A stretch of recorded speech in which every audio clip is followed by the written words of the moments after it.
sinfín de riquezas únicas llenas de tradición, innovación e ingenio. Las vertidas en este programa.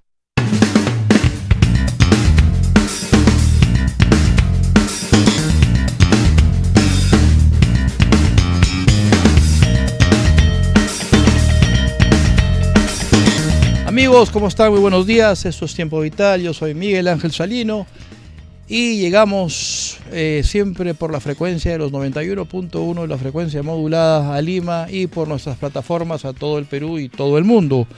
Un saludo muy particular a Nelly Fernández, que nos escucha y nos ve desde Caracas, Venezuela. Ella, a su familia, un saludo muy afectuoso desde Lima, Perú. Hoy es una circunstancia bastante particular porque en estas últimas 48 horas han sucedido una serie de eventos a nivel internacional y nacional también. El tema entre Irán e Israel preocupa sobremanera porque es una situación que de repente no le estamos dando todavía la importancia y la envergadura de la tragedia que significa para el mundo una situación de este tipo, en donde hay un país involucrado que tiene una industria nuclear que preocupa sobremanera y además desestabiliza largamente el equilibrio político mundial a partir de este enfrentamiento bélico entre Israel e Irán. Y a nivel nacional, lo sucedido desde el jueves hasta el día de hoy. El jueves le entablaron una quinta denuncia constitucional a la, en su momento, ex fiscal de la Nación, Patricia Benavides, y el día de ayer, en horas de la noche, mediante una resolución de la Junta Nacional de Justicia, se ha decidido restituirla en el cargo, para lo que seguramente el lunes en la mañana se apersonará con todas las credenciales de ley para asumir nuevamente lo que queda de su mandato, que me parece termina ahora en julio, y la señora Patricia Benavides probablemente esté retornando al cargo de fiscal de la Nación el lunes 16 en horas de la mañana. La verdad que aquí en Perú uno pestañea y suceden mil cosas en cuestión de minutos. Dicho esto, hoy nos acompaña, nos honra y nos prestigia con su visita Francisco Rivadeneira. Él es un comandante en situación de retiro de la Policía Nacional del Perú. Él ha sido jefe operativo de la Brigada contra el Crimen en Lima Norte, y con él vamos a hablar, por supuesto, cómo no, de seguridad y de todas las cosas que están sucediendo en estos días en la capital y en el Perú con el tema de la delincuencia, y que nos tiene a todos los peruanos en un vilo, porque esto es una situación que parece todavía no encuentra una vía de solución, y con él vamos a hablar de esto y muchas cosas más. Francisco, ¿cómo estás? Un gusto que estés aquí. Buenos días. Me hablaron de ti tiempo atrás, me hablaron de tu experiencia particularmente en Lima Norte, en Los Olivos, en Comas, en Independencia, en San Martín, y me llamó la atención bastante porque es bien sabido y es conocido el trabajo tan eficiente que en su momento, cuando estabas en actividad, hiciste particularmente en esa zona de Lima, y hoy que estás en condición de retiro, me imagino que tienes una visión desde fuera un poco bastante crítica de lo que está sucediendo. ¿Qué ha sucedido? Ahora hay que decir que precisamente en esa parte de Lima es de donde sale este famoso y tristemente célebre monstruo que hasta el día de hoy no se puede capturar. ¿Cuál es tu visión? ¿Cuál es tu análisis de lo que está pasando y qué ha sucedido? ¿Por qué no hemos podido controlar esto que hoy tiene visos de desborde? Claro, aquí hay varios temas para tocar, ¿no? En principio, la trascendencia que ha tenido este sujeto, este delincuente, alias el monstruo, ¿no? Que definitivamente ha puesto las alertas debido a que su grupo, organización criminal, ha sido la más violenta, ¿no? Ha traído, en este caso, prácticas de atentados, de sicariatos, tanto a rivales como que también a víctimas, con la finalidad de imponerse y poder, en este caso, dominar totalmente, ¿no? Aquí estamos trascendiendo por varias cosas. En principio, traslucir el tema de que el sicariato, como digo yo, se ha atomizado, porque todos sabíamos de que la modalidad de sicariato siempre estaba dirigida a personas pudientes, ¿no? Ahora está orientado a prácticamente a victimizar a personas o trabajadores o empresarios pequeños, ¿no? Le No llaman, distingue en estos momentos sí, nivel de así es, empresariado, y grande, sobre todo, mediano y así pequeño. que le llaman emergentes, ¿no? Y también la cantidad en este caso, de extorsión. Estamos hablando de la cantidad de dinero que a veces hasta llega a 1 sol, 2 soles, 5 soles, 10 soles, hasta 50.000 soles, ¿no? Sí, estaba revisando la estadística de este tema en particular y focalizado en esta parte de Lima, que es el tema que nos convoca ahora Lima Norte. Estamos hablando de más o menos un promedio de 3.500 a 4.000 denuncias de extorsión y sicariato en los distintos distritos del Cono Norte. Esto es, digamos, una estadística con cierre a fines del 2024. Estamos ya rozando la cifra de 6 homicidios por día, es decir, 1 cada 4 horas. Es decir, el tema está completamente desbordado, sin mencionar ese 30% de hechos delictivos que no se denuncian. Es decir, ya la cosa preocupa, pero preocupa sobremanera, porque no solamente hay un tema que tiene que ver con la afectación propia de la seguridad personal, la vida misma de las personas, sino que ya los negocios, las empresas, los emprendedores se ven desanimados y desalentados de, valga la redundancia, emprender algún tipo de aventura comercial, porque se ven afectados por este tipo de amenazas. En tu experiencia como policía, ¿qué viste en su momento que hoy, desde fuera, dices: si hubiéramos seguido con esto, si hubiéramos continuado con este plan, esto no estaría sucediendo? Claro, por ejemplo, el tener que ver cantidad de víctimas que no denunciaban y que han venido pagando ya bastante tiempo, ¿no? Más de 1 año, 2 años, ¿no? Por ejemplo, que prefieren pagar antes de denunciar. Porque lamentablemente sucumben a la amenaza, al miedo, ¿no? Porque la misma modalidad, y es sorprendente porque incluso yo también me llegué a sorprender, y es un tema que yo discutía con mis colegas policías, porque no veía que ellos veían también de esa manera, desde ese punto de vista, la trascendencia, el impacto de esta modalidad de los procedimientos delictivos. Por ejemplo, y lo voy a decir abiertamente, ¿no? En el Cono Norte, en Caraballo, habían un promedio de 24 empresas de transporte que tenían sus bases, sus terminales allá. Claro. Las 24 estaban pagando 20.000 soles. Y ninguno había denunciado. 20.000 soles mensuales. 20.000 soles mensuales. Increíble. Entonces era un escándalo, hasta llegó un punto en que en un momento habían 3 grupos delictivos que le cobraban a la misma empresa. 3. Entonces, cuando nosotros teníamos conocimiento, porque finalmente estas víctimas no solamente eran objetos de extorsión, sino también ya víctimas de atentados, porque empezaron a dispararle a los vehículos. Sí, pues. Y nos acercábamos, entonces ahí recién nos enterábamos que ellos ya venían pagando ya. Entonces parece que les habían aumentado, o de algún momento habían cambiado de presidente y no sabían la nueva modalidad, y entonces sucedía algo muy controversial, ¿no? Que en este caso los amenazaban. Ya nosotros hemos visto, sabemos que los delincuentes tienen acceso a toda la información de uno.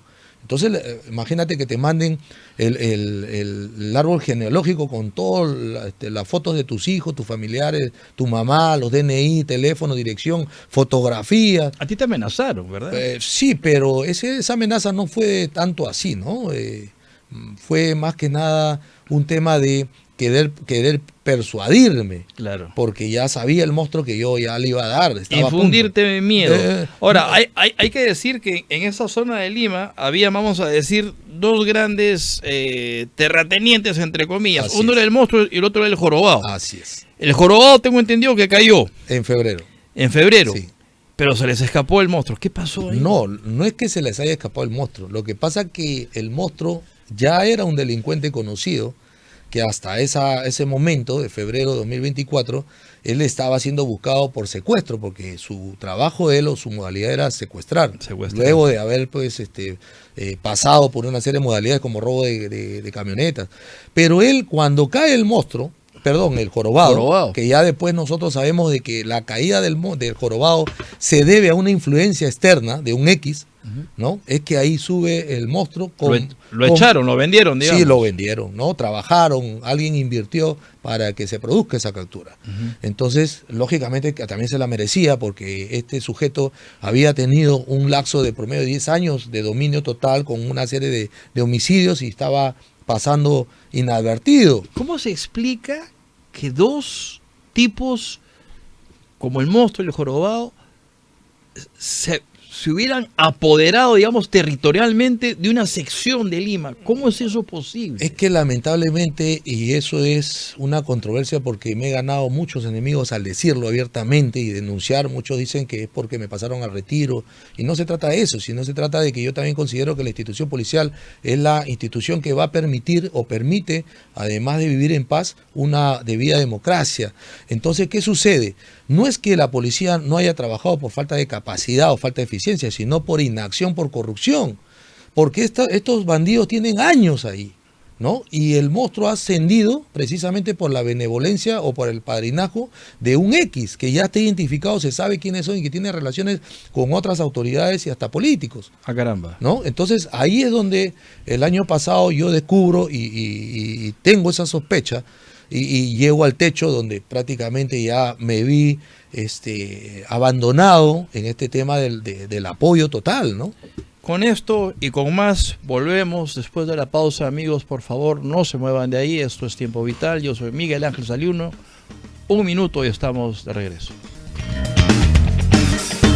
Amigos, de regreso en la cabina. Esto es Tiempo Vital. Yo soy Miguel Ángel Salino y siempre por los 91.1 de la frecuencia modulada en Lima, y por nuestras plataformas llegamos al Perú y a todo el mundo. Estamos aquí hablando con Francisco Rivadeneira. Estamos hablando de inseguridad, delincuencia, incidencia de la delincuencia, particularmente en la zona norte de Lima, y además una serie de cosas y análisis que Francisco nos está narrando hasta este momento.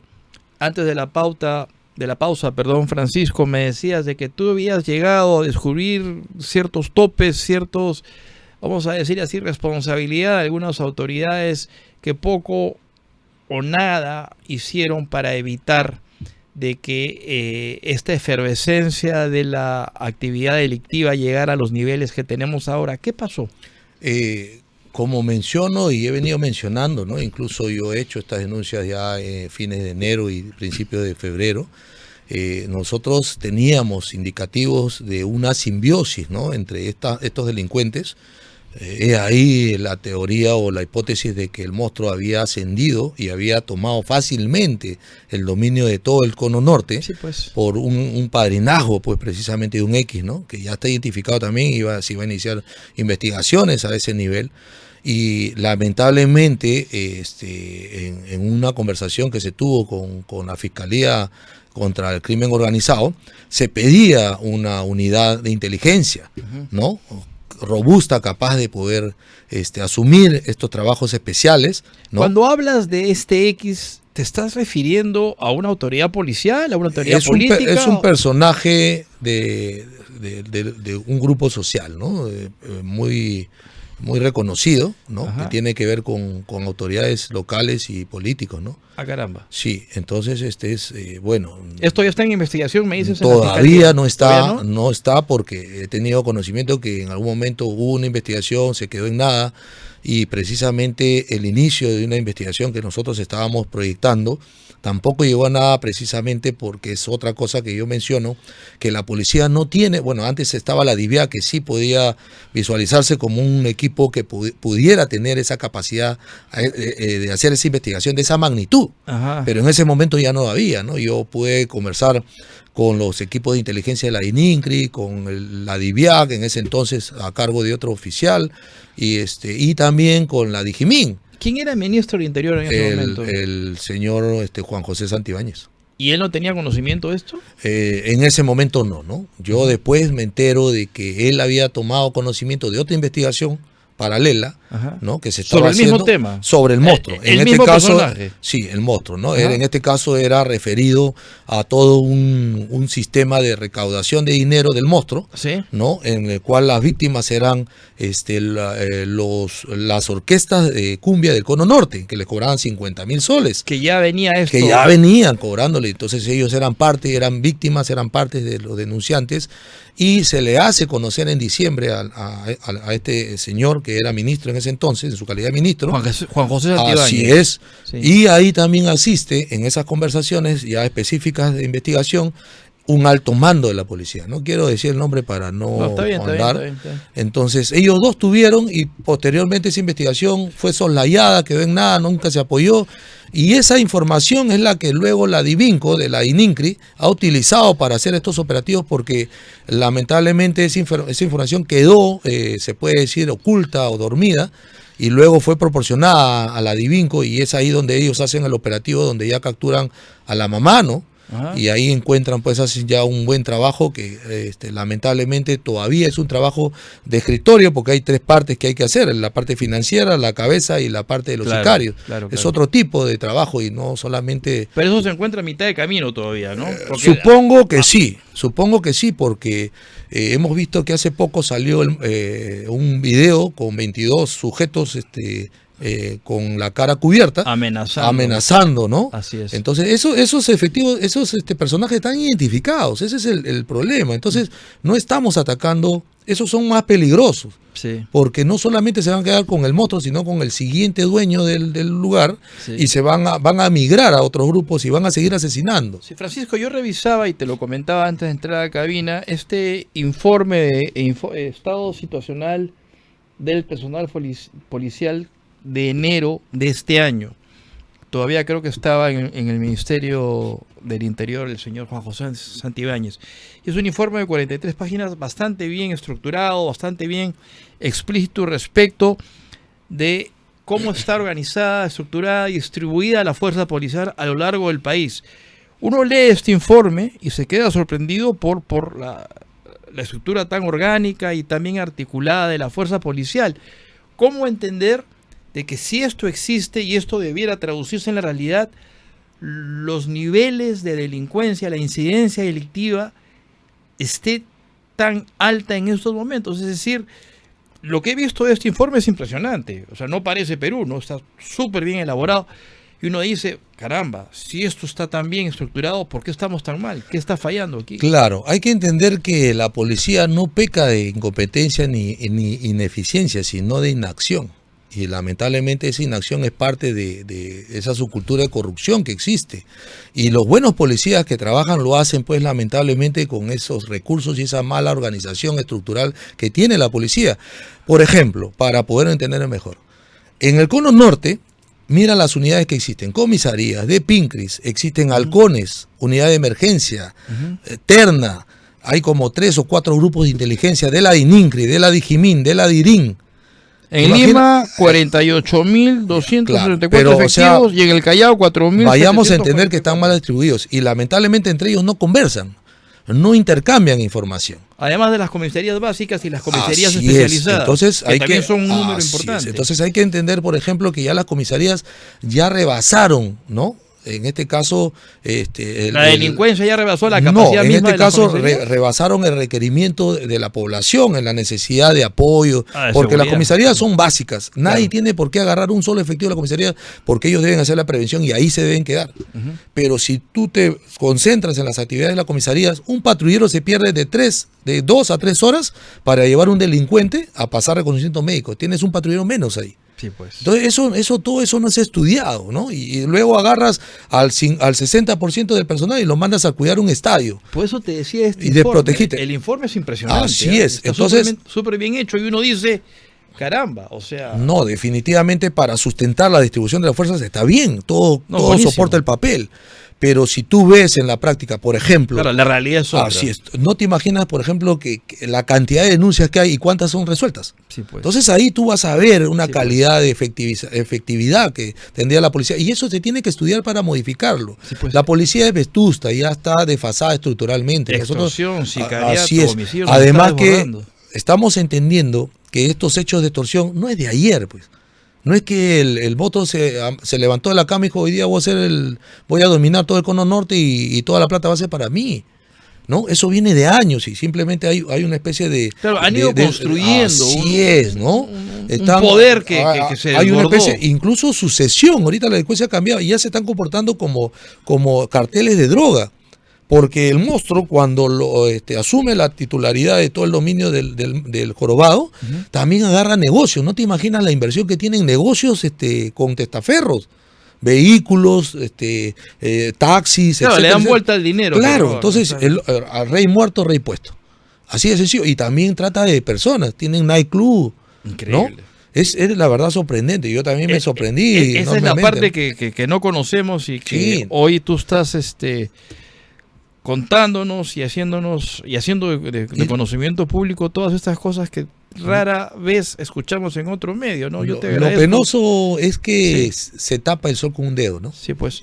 Francisco, yo te quiero agradecer tu presencia el día de hoy. Nos quedan un par de minutos antes de acabar el bloque. En 30 segundos, ¿algún mensaje que le quieras dar a toda la población o a las autoridades respecto de esto que estamos conversando el día de hoy? 30 segundos.